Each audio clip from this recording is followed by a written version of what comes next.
Hello everyone, I hope each one of you is keeping safe.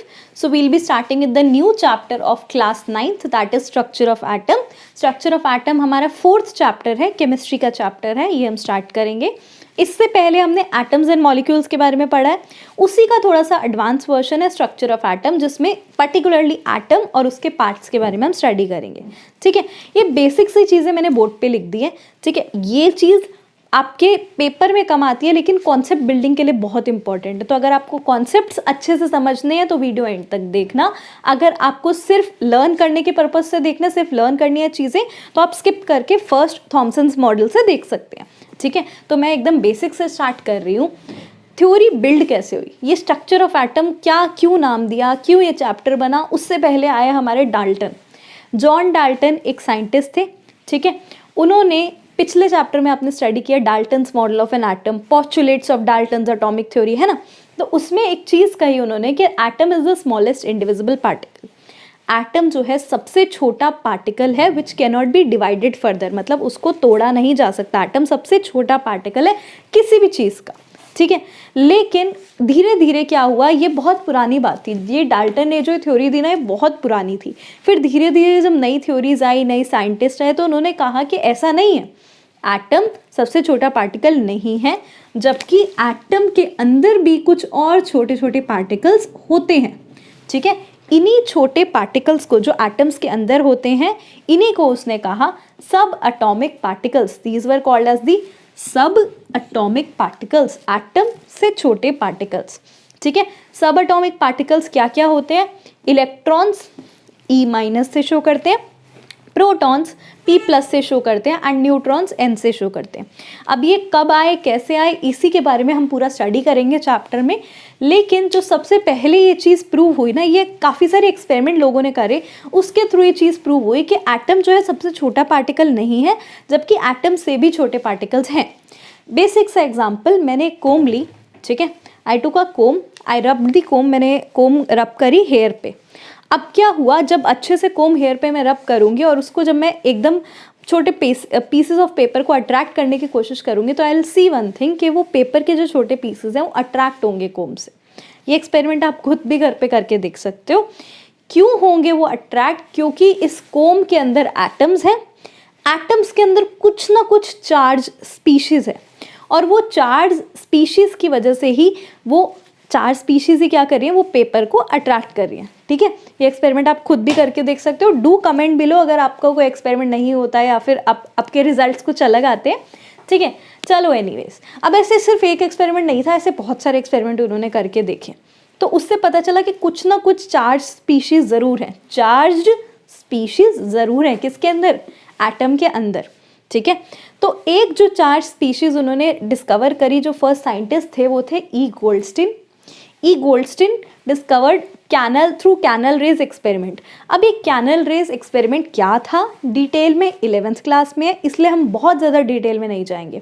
हम सिर्फ हमारे course की चीज़ देखेंगे कि कैनल रेज क्या होती हैं. These are positively charged radiations. कुछ ना रेडिएशंस होती हैं, उन रेडिएशंस के थ्रू क्या होता है, हाँ, उन्होंने प्रोटॉन्स डिस्कवर करे कि जो सब एटॉमिक पार्टिकल प्रोटॉन्स है वो किसने डिस्कवर करे, E. गोल्डस्टीन. फर्स्ट आपका क्वेश्चन आ जाता है. तो क्या किया उन्होंने, एक ट्यूब थी, एक लंबी सी ट्यूब थी, सिलेंड्रिकल ट्यूब, जिसको उन्होंने बोला गैस डिस्चार्ज ट्यूब. ठीक है, एक लंबी सी ट्यूब थी, उसके थ्रू रेडिएशंस पास हुई. ठीक है, तो एक पार्टिकल्स निकले जिनका बाद में नाम आया प्रोटॉन्स. उन पार्टिकल्स को बाद में प्रोटॉन्स बोला गया, पहले तो उन्हें कैनल रेज ही बोलते थे. ठीक है, बाद में उन्हें प्रोटॉन्स बोला गया. और प्रोटॉन्स के बारे में क्या चीज़ उन्होंने देखी कि प्रोटॉन्स का जो मास है, प्रोटॉन्स का mass is 200 times mass of electrons. Electrons के मास के 200 टाइम्स है, और जो चार्ज है प्रोटॉन्स के ऊपर वो +1 चार्ज है. ठीक है, 1 यूनिट पॉजिटिव चार्ज मतलब +1 चार्ज है. इसीलिए प्रोटॉन्स को P से डिनोट किया जाता है और उसके ऊपर प्लस लिखा जाता है. ठीक है, क्योंकि उनके ऊपर +1 चार्ज है. इलेक्ट्रॉन्स किसने डिस्कवर करे वो हम आगे देखेंगे. अभी Thomson's model of an atom, जिसके थ्रू इलेक्ट्रॉन्स की डिस्कवरी आई. ठीक है, तो इलेक्ट्रॉन्स के ऊपर चार्ज क्या होता है अभी देख लेते हैं. इलेक्ट्रॉन्स का मास नेग्लिजिबल होता है, बहुत ही कम होता है, 0 नहीं बोलेंगे लेकिन बहुत कम मास होता है. और जो चार्ज होता है दैट इज -1. इलेक्ट्रॉन्स के ऊपर -1 चार्ज होता है, इसलिए E के ऊपर माइनस लिखा है. देखो सर्कल मैंने ऐसे ही लगा दिया, आप सिंपल ऐसे भी लिख सकते हैं, ठीक है, वो सिर्फ मेरी अंडरस्टैंडिंग है तो मैं यहाँ सर्कल लगा रही हूँ, वो आपकी मर्जी है। इलेक्ट्रॉन्स के ऊपर -1, प्रोटॉन्स के ऊपर +1 चार्ज होता है। न्यूट्रॉन्स क्या होते हैं वो हम बाद में समझेंगे, फिलहाल इलेक्ट्रॉन्स और प्रोटॉन्स की बात करते हैं। अब एक और बात समझने वाली क्या है, atom as a whole is electrically neutral. Atom, एक पूरे एटम के ऊपर कोई चार्ज नहीं होता, मतलब कि हम मान लेते हैं, अभी भी ये सब अजम्पशंस चल रही हैं, हम मान लेते हैं कि इलेक्ट्रॉन नेगेटिवली चार्ज है, प्रोटॉन पॉजिटिवली चार्ज है। आपको पता है नेगेटिव और पॉजिटिव क्या करेंगे, एक दूसरे को कैंसिल आउट करेंगे, जितना नेगेटिव चार्ज उतना पॉजिटिव चार्ज, दोनों एक दूसरे को कैंसिल आउट कर रहे हैं। और electron as a whole, atom as a whole is electrically neutral.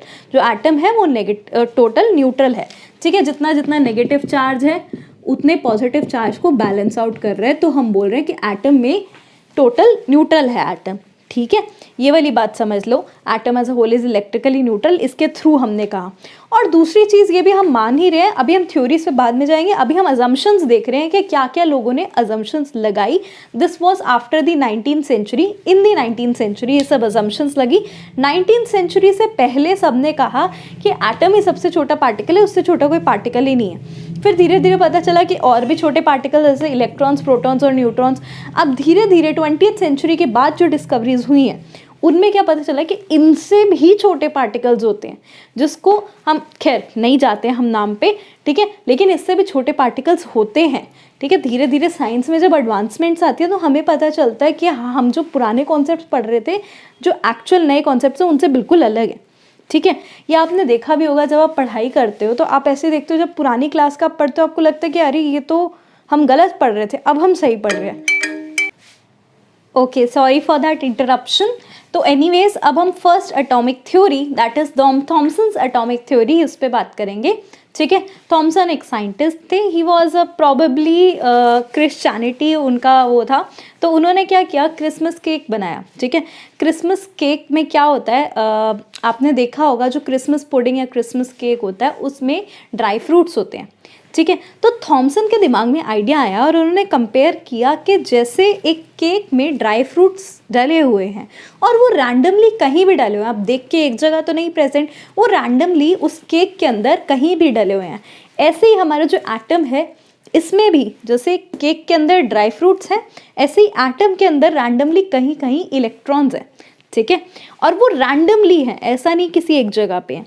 चलो आपको अगर ये वाला नहीं समझ आ रहा तो वाटरमेलन के थ्रू बताती हूँ। वाटरमेलन देखा है, वाटरमेलन में क्या है, जब वाटरमेलन में बीज प्रेजेंट होते हैं, ठीक है, जो वाटरमेलन के सीड्स होते हैं ब्लैक कलर के, वो रैंडमली कहीं भी प्रेजेंट होते हैं पूरे वाटरमेलन में। तो उन्होंने उसे ऐसे भी हम मान सकते हैं कि जैसे वाटरमेलन में रैंडमली कहीं भी बीज प्रेजेंट होते हैं, ऐसे ही हमारा जो एटम है उसमें कहीं भी इलेक्ट्रॉन्स प्रेजेंट है रैंडमली, ठीक है। तो ये जो खाली स्पेस है ये क्या है, ये पॉजिटिवली चार्ज स्फीयर है, पूरा जो स्फीयर है, जो सर्कल है वो पॉजिटिवली चार्ज स्पीशीज़ है, और ये जो इलेक्ट्रॉन्स हैं ये नेगेटिवली चार्ज है, ठीक है। ऐसा उन्होंने माना, ठीक है। तो an atom consist of a positively charged sphere, एक पॉजिटिवली चार्ज स्फीयर है, and electrons are embedded in it, उसमें प्रेजेंट हैं, घुसे हुए हैं, ठीक है, और रैंडमली घुसे हुए हैं, ऐसा नहीं कोई पर्टिकुलर जगह पे, ठीक है। तो electrons are embedded in it. The negative and the positive charges are equal in magnitude, so atom as a whole is electrically neutral. दूसरा पॉइंट, ये दो पॉइंट्स बहुत इंपॉर्टेंट है, लर्न करने हैं आपको। तो दूसरा पॉइंट क्या है कि ये जो खाली पोर्शन है ये पॉजिटिव चीज़ है, और ये जो इलेक्ट्रॉन्स हैं वो नेगेटिव हैं। तो जितना ये पॉजिटिव स्पीशीज़ और ये नेगेटिव स्पीशीज़ है एक दूसरे को बैलेंस आउट करते हैं, इसीलिए एटम जो एज अ होल क्या है, इलेक्ट्रिकली न्यूट्रल है, ये उनका मानना था, ठीक है। इलेक्ट्रॉन्स और प्रोटॉन्स, इलेक्ट्रॉन्स और ये वाली स्पीशीज़ बैलेंस कर रहे हैं और जो एटम है वो न्यूट्रल है। लेकिन बाद में प्रूव हुआ कि ऐसा नहीं होता कि रैंडमली कहीं भी इलेक्ट्रॉन्स प्रेजेंट हो। ये बाकी नए साइंटिस्ट आए, उन्होंने कहा कि ऐसा नहीं है कि रैंडमली कहीं भी इलेक्ट्रॉन्स हो, पर्टिकुलर जगह पे ही होते हैं इलेक्ट्रॉन्स प्रेजेंट, ठीक है। बट ये थॉमसन की थ्योरी तो और फर्स्ट थ्योरी थी जिसने कुछ इंडिकेशन दी कि एटम से छोटे भी कुछ पार्टिकल्स होते हैं। तो थॉमसन ने डिस्कवरी किसकी करी, इलेक्ट्रॉन्स की, और उनके बारे में ये दो पॉइंट्स थे, ये दो पॉइंट्स बताए, ठीक है। लेकिन जब बाद में नए साइंटिस्ट आए उनकी थ्योरीज थॉमसन की थ्योरी से अलग थी, इसलिए थॉमसन की थ्योरी रिजेक्ट हो गई, ठीक है। लेकिन रिजेक्ट हो गई का मतलब ये नहीं है कि आपके एग्जाम में आ नहीं सकती। You have to learn these 2 points. ये Thomson's model of an atom था। नेक्स्ट वीडियो में हम Rutherford model of an atom पढ़ेंगे। Until then take care everyone and thank you for watching the video.